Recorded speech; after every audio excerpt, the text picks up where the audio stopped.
So massive change now. How do we set a new trajectory?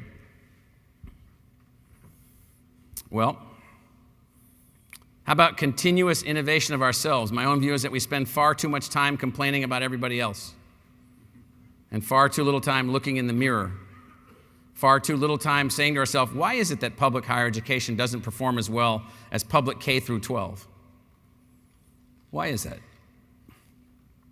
And that our innovation of ourselves needs to focus on our very structure and our design.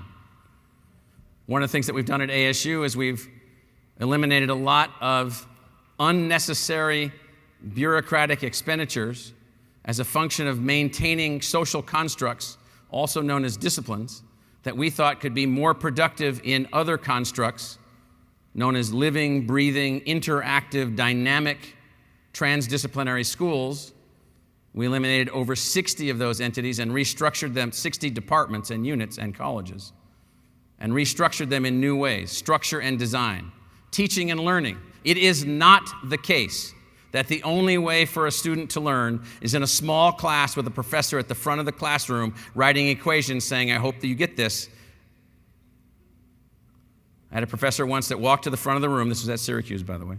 Walked to the front of the room. This is in graduate school. He put a bunch of equations on the board. He turned around, he looked at us, and he said, if you don't ever understand everything in the room, fold up your papers and get out. If you don't understand everything on the board, because then you can't do this course.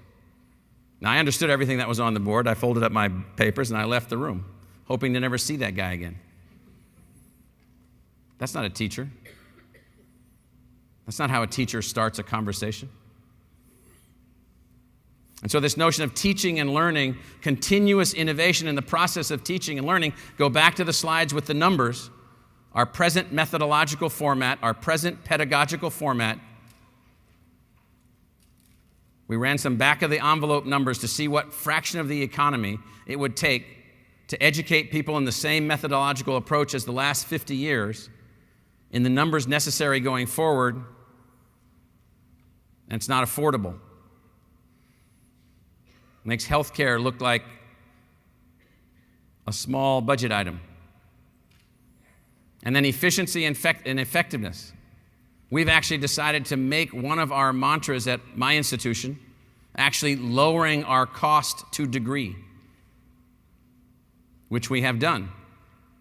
While increasing the number of degrees, we have greatly lowered the cost to degree by focusing on it as a conscious thing, while being criticized by others because you actually gain points in some national recognition methodologies for spending more money per student. We'd like to spend less money per student, the right amount of money per student, the necessary amount of money per student. But the most important thing here in terms of the massive change is the word continuous innovation of ourselves. How about the reconceptualization of status attainment through impact, not status achievement exclusively or solely through exclusion?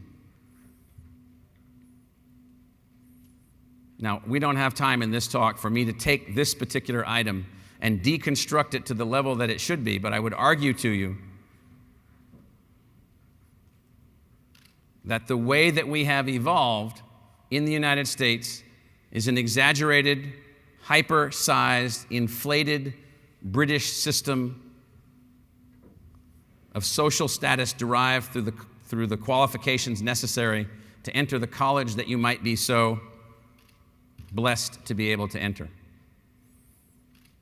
We have replicated that system. Not exclusively or not everywhere, but heavily. Why can't we have a reconceptualization of some of the status indicators attained through what you do? One of the things that we miss is building an individual identity for every college or every university.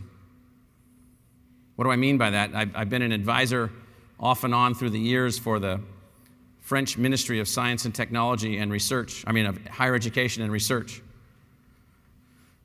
And how many of you have visited any of the campuses, Paris 10, Paris 8, Paris 6, Paris 4? They actually have numbers associated with them. What do you think? What is the graduation rate? Anybody know the graduation rate of those schools?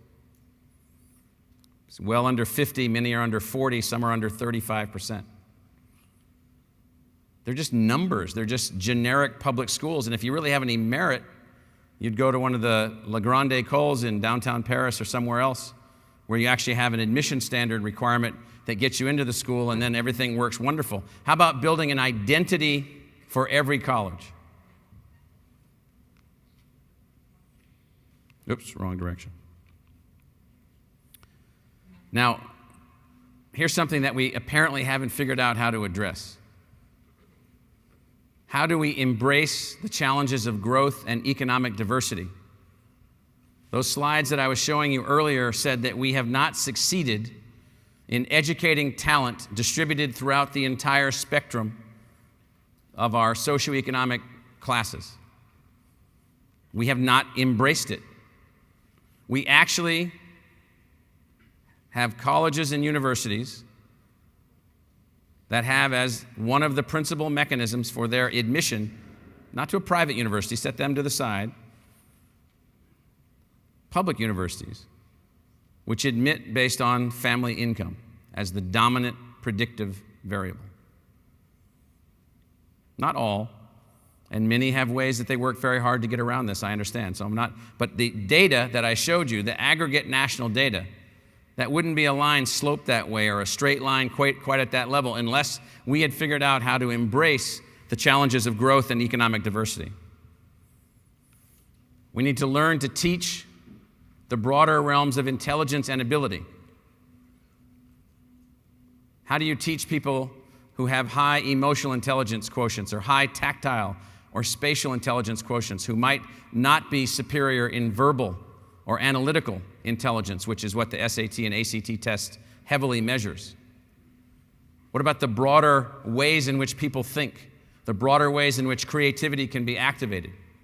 How do we find a way to learn how to teach to that broader group? Because that's not the path that we've been on. How do we focus on producing master learners rather than producing, yes, we'll produce engineers or business scholars or psychologists or humanists or artists, but can that be the secondary category as opposed to master learner, a person capable of learning anything? If you think that way about the product, then you can think more broadly about how to work toward that product, and you can think more broadly about how to educate to that product.